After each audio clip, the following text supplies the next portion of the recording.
મને ખરેખર કોઈ દી મોડું સપનું જ ન થયું. સપનામાં ડાયરા જ આવતા હોય, સપનામાં મહાદેવ બાપુને મળ્યા હોય, સપનામાં જ ધરસુખનાથ બાપુને મળીએ, હા સપનામાં વાસણભાઈને મળીએ, અમરીશભાઈ તો હાર્યા જ હોય, એ સપનામાં ભેગા હોય. બોલો, ઓલી દીકરી હારે જાય ભલે ઘડીક ઊભી. વચ્ચે બીજી વાત કહું, સપનાની વાત આવી એટલે મને યાદ આવ્યું મારો હરિદ્વારમાં પ્રોગ્રામ બાબુ, અને હરિદ્વાર બાજુ પ્રોગ્રામ હોય એટલે અમે 2-3 દિવસ ત્યાં રોકાઈ. એ બાને પ્રોગ્રામ ને યાત્રા બેય થાય. અને સાહેબ તમે જોવો તો ખરા, આજ સુધી માયો આયરે કોઈ દી પોતાના રૂપિયે ગંગામાં નાયો નથી. હમણાં હરિદ્વાર ગયો ને બાબુ, તમે ગંગામાં ડૂબકી મારીને તો અંદરથી અવાજ આવ્યો, આ વખતે કોણે ટિકિટ લીધી? હું કામ એને પૂન નાખવાની ખબર પડે ને એમ. તો હું હરિદ્વાર જતો હતો એટલે અમારે ગોવિંદ કાકા એનું આયોજન હતું ને કથા હતી. મને કે ક્યાં પહોંચ્યા? મેં બસ દિલ્હી પહોંચ્યા છે અને 45 મિનિટમાં અમે દેહરાદૂન હરિદ્વાર ઉતરી જાઉં. મને કે કાંઈ વાંધો નહીં, ચિંતા કરતા નહીં, 12 ગાડીઓ તમારી રાહે ઊભી છે, સાજિંદાની તમારી ગાડી. મેં પણ ગોવિંદ કાકા 3 દી રોકાવું એટલે કથાની જગ્યાએ રહીશું તો આ સેલ્ફીવાળાને બધા હેરાન કરશે. મને કે ના, તમને અલગ રાખ્યા છે, 2-3 દી ફરો, છેલ્લે દી પ્રોગ્રામ કરીને સવારે નીકળી જવાનું. એટલે અમે એક રિસોર્ટમાં ઉતર્યા હતા. એ રિસોર્ટમાં અમે ઉતર્યા હતા, બપોરે પહોંચી ગયા હતા. હાલના 5 વાગ્યા ને ત્યાં રામદેવ બાબાનો ફોન આવ્યો. રામદેવ બાબાનો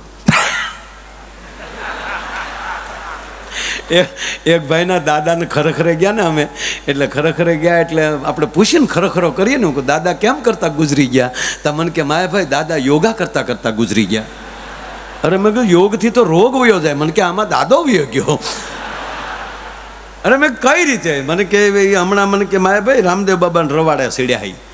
સવારમાં 5:30 વાગે રામદેવ બાબા લાઈવ થાય, તમારા દાદા હામાં આસન નાખીને બેસી જાય, હામાં મોરો આવે. રામદેવ બાબા જેમ કરે એમ અમારા દાદા કરે તો દાદા કરતા કોફ નીકળે. તો બાયું પોતા મારચ્યો કે હા થૂકો ને. અને એમાં રામદેવ બાબાએ કીધું પદ્માસન લગાવીએ. હવે બાપાના ટાટિયા મને કે સેન્ટિંગના હરિયા જેવા વાળ્યા વળે નહીં, પણ કડાકો બોલાવીને પદ્માસન મારી દીધો. અને પછી રામદેવ બાબાએ કીધું કે ઊંડો શ્વાસ લ્યો.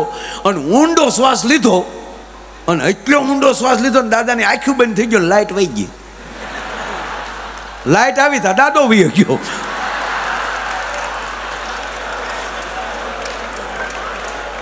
મૂળ વાત ઉપર આવું સાહેબ કે દીકરી સાસરે જાતી હતી, એનો આખો પરિવાર રડતો હતો. એમના માં રડે, એના દાદીમાં રડે, બાપા રડે, દાદા રડે, એની બહેનો રડે, માસી રડે, આખો પરિવાર રડે. ગીત ગાચ્યું જાય, આવજો બેની આવજો, કાગળ પત્ર લખજો, ભૂલી ન જાતા અમને. રડતું જાય ને આ ઊભો વાહડો એમણા માલ્યો જાય, ઉલટાની કતરાતી જાય. જે રડે ને હમી કતરાય. ઓલો વરરાજો મૂંઝાણો, ગાડીએ પહોંચી ગયો, ગાડીનો દરવાજો ખુલી ગયો, વરરાજો બેસવાની તૈયારી. પણ વરરાજો બિચારો ઊભો જોવે કે આ મારી હાળિયું રડે છે, આ મૂળ મુદ્દો રડતો કેમ નથી? એ ઘડીક એની પત્ની સામું જોવે, ઘડીક હાળિયું સામું જોવે. ત્યાં ઓલી બેને કન્યાએ વરરાજા સામું જોયું, અને વરરાજા સામું જોયું તો વરરાજાનું ધ્યાન એની હાળિયું સામું ગયું, અન બાઈનો મગજ ગયો. અહીંયા ધ્યાન રાખો ને, તમારા ડોળામાં હક નથી લાગતું, બેહો ગાડીમાં. એમ કરીને ઝોટો માર્યો તો ઓલો બિચારો ભોગ દેખાનો ગયો ગાડીમાં. ઓલાને એમ છે કે ઓય બાપા કેવો મુદ્દો મળ્યો. અને દીકરી પાછી ફરીને ઓલી રડચ્યું થયું ને એને એના માને એના દાદી માને મળ્યું ગગલાવા કે રોવા હું બેઠ્યું, ભૂંડિયું લાગો, શું રોવો? હું પહેલી વાર હારે જાઉં છું.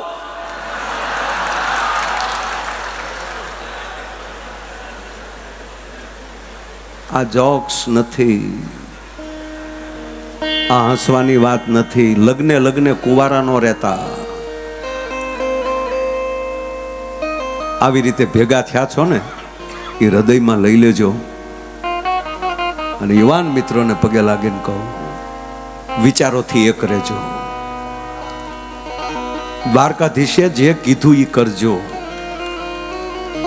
અને ત્રીજી વાત, આપણે બધાએ જે આ વિચાર આવ્યો છે ને એનું કારણ આ આપણી માવું બેઠી છે ને, એ આપણે પેટમાં હતા ને તેથી એને જેવા તેવા વિચાર નહીં કર્યા, આ પવિત્ર વિચાર કર્યા છે અને કનૈયાને ભજ્યો હશે ને એના સંતાનો આવા કાર્ય કરે છે સાહેબ.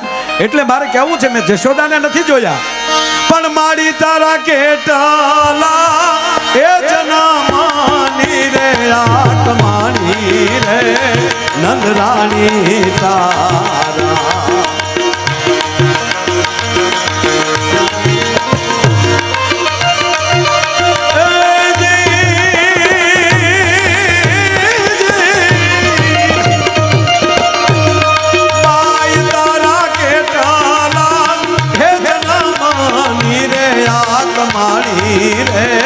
નંદરાણી તારા માંગણા રે રેજી, અરે નંદરાણી તારા માંગણા રે રેજી.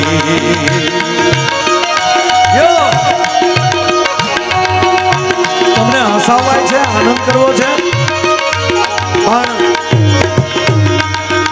એટલી બધી સંખ્યામાં આજ ઉપસ્થિત છો, સોગંદથી કહું મને એવું લાગે કે હું દ્વારકાધીશની સભામાં બેઠો. આજ પૂરો યદુવંશ અહીંયા ઉપસ્થિત હોય, સુરત, મુંબઈ, જ્યાં જ્યાં આપણા ભાઈઓ વસે છે એ તમામ જ્યારે પોતાના કામ ધંધા મૂકીને આજ અહીંયા જોડાણો છો. બાપ, આપ બધાનું ખૂબ સ્વાગત કરું છું. જય હો મારા વાલા. બોલે દ્વારકાધીશ કી. શાબાશ મારા વાલા, શાબાશ. बहुत अच्छे.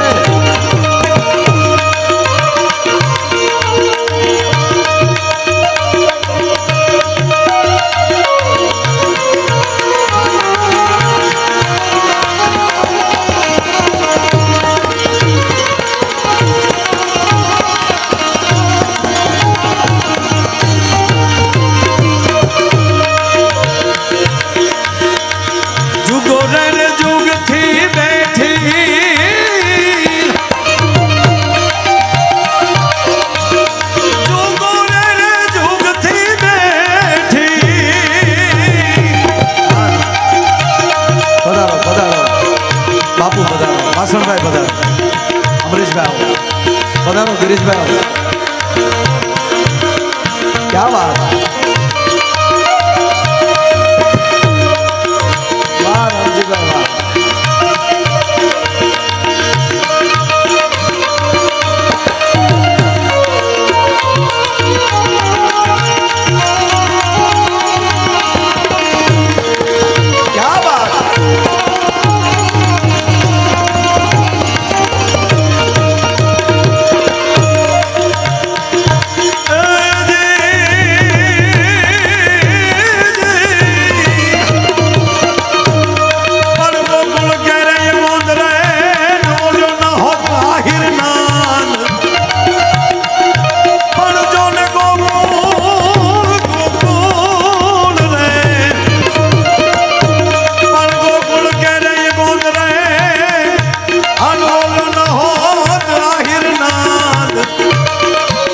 એ તો જામ કેરો જગતમાં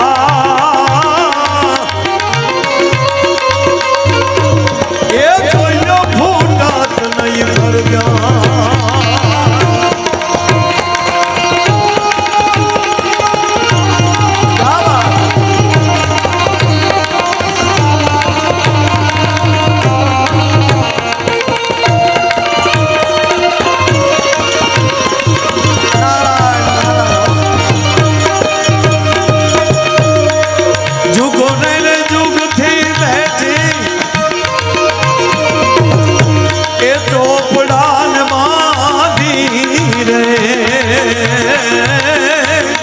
જુગોરે ને જુગથી બેઠી, જુગોરે ને જુગથી બેઠી. અને આજ આપણી માવું બેઠી છે ને એટલે મને લાગે 5,500 વર્ષથી ચોપડા બાંધીને બેઠી હતી મારી માવું.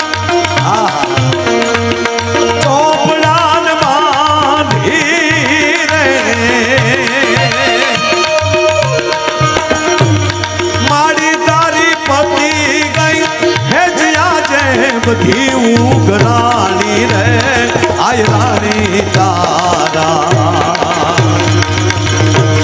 માંગણા રે રેજી મારી તારા કેટલા એ જના માની રે લાખ માણી રે નંદરાણી તારા માંગણા રે રેજી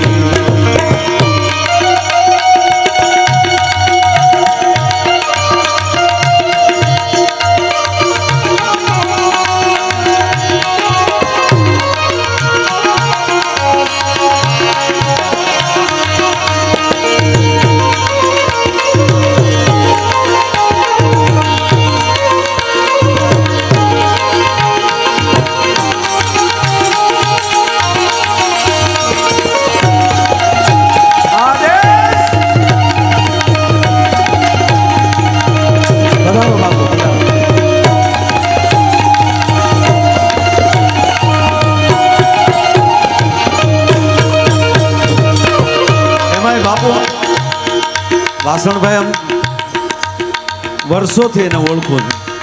એ જ્યારે કોઈ પણ કથામાં જાય ને તેને કોઈ પ્રવચન કરવા ભાષણ કરવા ઊભા કરે નગર પોતે રાજકીય ક્ષેત્રમાં છે પણ બાપુ એ હંમેશા જ્યાં જાય ને કાનુડાની એ બંસરી ગાય ભગવાન દ્વારકાધીશનું ગીત ગાય બાકી ભાષણો બહુ ઓછા કરે ત્યારે જાય ત્યારે એ અંદરનું પણ કાનુડાની વાહળી કેવી હતી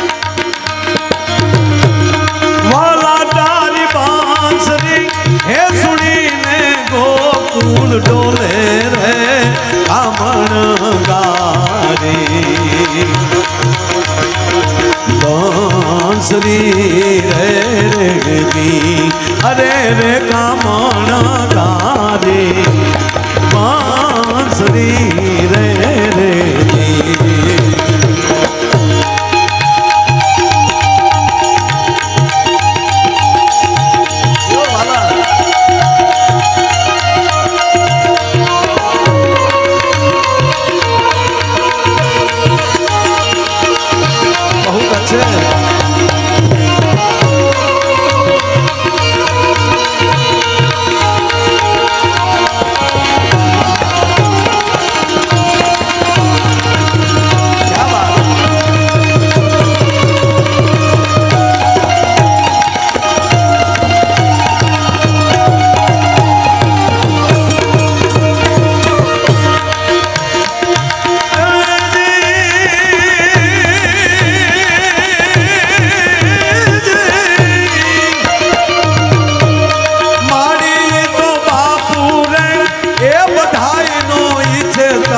બેટો રે નંદરાણી તારા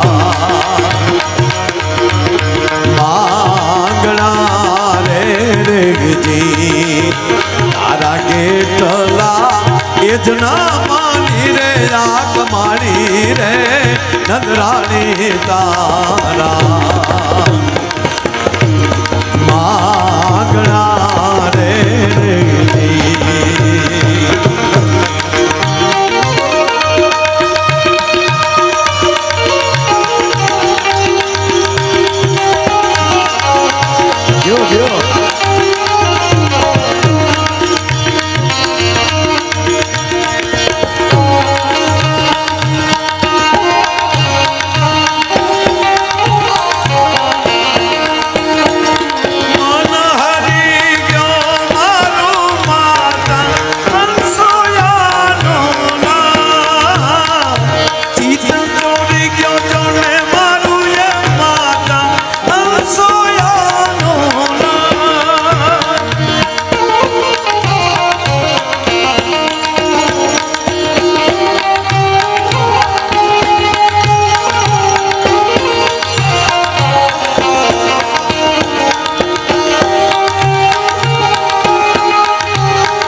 રચિતા છે ભગત બાપુ દુલા ભાયા કાગ. એ ભાગવત વાંચતા વાંચતા જ્યાં ભગવાન કૃષ્ણની જ્યાં વાતો આવે લીલા કહે છે કે હે માં જશોદા તારા કેટલા ભવના પૂર્ણ છે. ભગત બાપુ કહે છે કે હે માં જગત આખાનો બાપ તારી ઘરે દીકરો થઈને રમે છે. વાત વાતના વર્ણન કરી કરીને પણ છેલ્લે ભગત બાપુએ આ લખીને હાથ ધોઈ નાખ્યા. બાપ દેવરાજભાઈ ભગત બાપુ દુલા ભાયા કાક લખે છે શું કે હે માં જશોદા હે આયરાણી હે નંદરાણી